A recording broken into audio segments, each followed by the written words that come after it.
एकदा काय असतं, दोन भाऊ असतात. किती भाऊ असतात? दोन भाऊ. आणि ते दोन भाऊ एकमेकांसंगती ना खूप छान राहतात.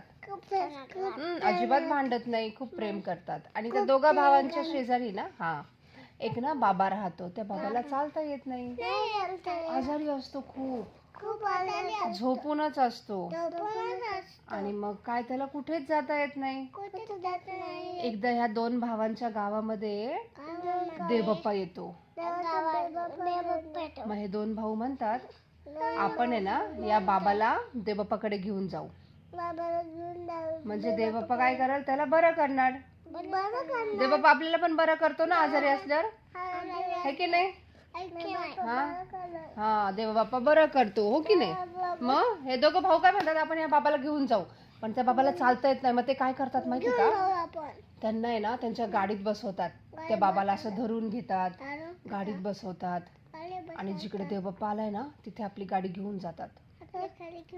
तिथे गाडी घेऊन गेल्यावर ते काय बघतात की जिकडे देवबाप्पा तिथे खूप गर्दी आहे, खूप लोक आहेत. आता हे दोन भाऊ म्हणतात, आपण ह्या बाबाला देवबाप्पाकडे कसं न्यायचं, खूप गर्दी आहे, पुढे जाऊ शकत नाही. मग मोठा भाऊ म्हणतो, आपण ना एक आयडिया करूया. आपण आहे ना ह्यांच्या घराच्या वर चढू आणि तो पत्रा काढू. मग छोटा भाऊ म्हणतो, असंच करूया, कारण खाली तर खूप गर्दी आहे, या बाबाला आपण देवबाप्पाकडे नाही घेऊन जात. मग दोघं जण काय करतात, त्या बाबाला व्यवस्थित घेतात, त्या घराच्या वर चढतात, तो पत्रा काढतात आणि हळूच त्या बाबाला घराच्या आत नेतात आणि देवबाप्पाला दाखवतात. देवबाप्पाला सांगतात, हा खूप आजारी आहे, त्याला लवकर बरं कर. देवबाप्पा त्यांना लगेच बरं करतो बरं का. आणि त्या बाबाला काय होतं माहिती का, त्याला चालता येत नसतं ना राफा. देवबाप्पा म्हणतो, तुझं सामान घे आणि पटापटा चाल.